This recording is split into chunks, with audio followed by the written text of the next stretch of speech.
Indonesia Malam, Saudara, Ketua Umum Partai Demokrasi Indonesia Perjuangan Megawati Soekarno Putri kembali menunjuk Hasto Kristianto menjabat sebagai Sekjen Partai untuk periode 2025-2030. Menurut Wakil Sekjen PDI Perjuangan Adiana Pitupulu, Ketua Umum punya hak penuh menunjuk sekjennya. Ia mengaku seluruh kader partai tidak mengetahui sebelumnya. Sebelum itu, Hasto Kristianto mendapat amnesti dari Presiden Prabowo Subianto usai divonis 3,5 tahun penjara dalam kasus suap terkait Harun Masiku. Berita gembira dari DPP PDI Perjuangan pada hari ini adalah tadi Ibu Ketua Umum kita sudah memutuskan dan menetapkan Sekjen PDI Perjuangan adalah Pak Hasto Kristianto. Bisa dikatakan kita semua sama-sama tidak tahu, karena kita sudah bersetuju bahwa penyusunan struktur DPP itu 100% hak prerogatif Ketua Umum. Jadi tadi di atas ketika mau dilantik, DPP yang belum dilantik di Bali kemarin, dibacakan namanya satu persatu, lalu Pak Adi, Wasekjen bidang sekretariatan ya, itu bertanya, sekjennya siapa Bu? Lalu Ibu Ketua Umum katakan Pak Hasto. Dan semua refleks berdiri tepuk tangan bersama-sama. Kalau dulu tanya kaget karena saya juga tidak tahu. Teman-teman yang di atas menurut saya juga tidak tahu. Kita coba kupas cerita di balik kembali ditunjuknya Hasto Kristianto sebagai Sekjen PDI Perjuangan lewat diskusi kami yang saat ini sudah bergabung lewat sambungan dalam jaringan dengan politisi PDI Perjuangan Ansi Lema. Bung Ansi, dengan Tifal, apa kabar? Sepertinya audio masih tertutup, boleh dibuka dulu audionya Bang, sorry. Selamat malam, Tifa. Kabar Oke. Terdengar sekarang. Terima kasih sudah bergabung bersama kami. Jadi sebentar, walaupun kemudian ini hak sepenuhnya dipegang oleh Bu Mega untuk menunjuk sekjennya, tapi sebetulnya dari akar rumput, dari para kader berharapnya Pak Hasto lagi untuk jadi sekjen atau ada nama lain sebetulnya? Ya, Tifa, seperti disampaikan oleh Wakil Sekjen Bidang Komunikasi Eksternal tadi, Adian Napitupulu, itu betul adanya. Bahwa memang sebagai mandataris Kongres Formatur Tunggal, Ibu Megawati Soekarno Putri sebagai Ketua Umum itu diberikan hak prerogatif untuk menentukan seluruh struktur kepengurusan termasuk Sekretaris Jenderal ataupun Sekjen PDI Perjuangan.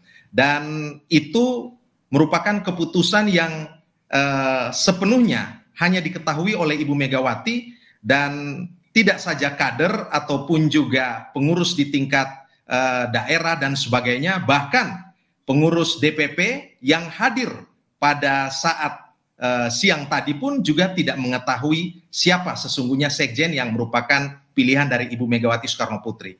Jadi memang apa yang disampaikan oleh Bung Adian Napitupulu, beliau kaget, teman-teman yang lain juga baru tahu pada saat itu. Demikianlah cerita kebenarannya. Dan teman-teman sendiri, terutama Anda pribadi secara personal, walaupun sekali lagi ya ini keputusan dari Bu Mega sepenuhnya yang punya wewenang untuk menunjuk, berharapnya memang Pak Hasto lagi untuk menempati posisi yang sama. Ini kan sejak 2015 beliau jadi sekjen. Ya, kami sepenuhnya memberikan kepercayaan kepada Ibu Mega untuk menyusun struktur dan termasuk memilih sekjen di dalamnya. Dengan demikian sikap kami sebagai kader adalah tegak lurus. Kami meyakini bahwa Ibu Mega adalah seorang pemimpin yang memiliki pengalaman yang sudah sangat banyak, makan asam garam politik, dan tentu beliau punya pertimbangan-pertimbangan yang sangat rasional, melewati proses refleksi yang cukup mendalam, sehingga kemudian sampai pada suatu keputusan untuk kembali memilih Pak Hasto Kristianto untuk menduduki posisi sekjen di periode yang ketiga ini. Tapi apa sebetulnya yang menjadi pertimbangan Bu Mega sampai akhirnya baru memutuskannya sekarang? Kenapa tidak saat Pak Hasto datang waktu itu ke Bali setelah mendapatkan amnesti? Kan beliau langsung datang tuh ke Bali ke acara kongres, kenapa nggak saat itu saja? Kenapa harus pertimbangan berhari-hari dulu, baru kemudian hari ini ditetapkan ya? Tentu pertimbangan yang betul-betul otentik, yang mengetahuinya adalah Ibu Mega. Tetapi kita tahu bersama bahwa pada saat-saat itu kehadiran Pak Hasto Kristianto dalam ajang Kongres di Bali itu berada pada masa-masa akhir. Kongres itu akan segera ditutup. Dengan demikian tentu Ibu memiliki pertimbangan-pertimbangan tersendiri untuk kemudian mengumumkan seluruh struktur ataupun susunan kepengurusan DPP dan memutuskan untuk merangkap jabatan pada posisi jabatan sekjen ini. Tentu Ibu membutuhkan waktu untuk berpikir, untuk mempertimbangkan dari berbagai aspek, sehingga kemudian ketika diputuskan itu menjadi sebuah keputusan yang sudah final, telah melewati berbagai aspek pertimbangan rasional dan lain sebagainya. Oke, struktur sudah, ya saya katakan sudah lengkap lah untuk kondisi sekarang setelah Kongres. Udah ada sekjen juga begitu, wasekjennya pun sudah disusun sedemikian rupa. So, apa arahan dari Bu Mega kepada para kader ke depannya? Mengingat dalam Kongres kemarin kan sudah ditegaskan posisi partai sebagai partai penyeimbang begitu di era pemerintahannya Presiden Prabowo saat ini. Arahnya tuh mau partai penyimbang ini mau dibawa kemana sebetulnya? Sudahkah ada arahan khusus di situ? Ya, posisi politik dan sikap politik PDI Perjuangan sudah secara tegas, lugas, terang benderang dan eksplisit disampaikan oleh Ibu Mega dalam forum tertinggi di PDI Perjuangan, yaitu Kongres ke-6 di Bali kemarin. Ibu menyampaikan bahwa dalam sistem presidensil kita tidak mengenal terminologi oposisi ataupun koalisi.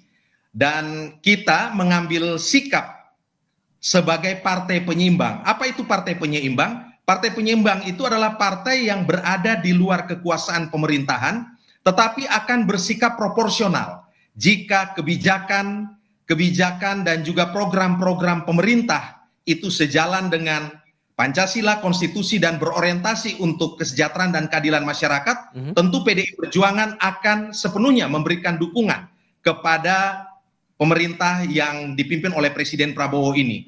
Namun jika sebaliknya dianggap bahwa kebijakan-kebijakan itu tidak berorientasi pada kemaslahatan rakyat banyak, maka kemudian PDI Perjuangan akan bersuara lantang, memberikan kritik-kritik konstruktif. Itulah yang dimaksudkan dengan partai penyeimbang. Dan selain menjalankan peran sebagai partai penyeimbang yang didasari oleh partai ideologi dan partai pelopor, PDI Perjuangan juga hari-hari ini juga punya orientasi untuk melakukan konsolidasi internal, merapatkan barisan untuk kemudian lebih guyup, siap untuk memainkan peran-peran politik dalam berbagai level, mulai dari pusat, provinsi, hingga pada tingkat kota dan kabupaten. Oke, Bung Ansi Lema, terima kasih banyak sudah berbagi informasi dan pandangannya bersama kami kali ini. Sehat selalu ya, Bung. Selamat malam. Sama-sama, Tifa. Terima kasih.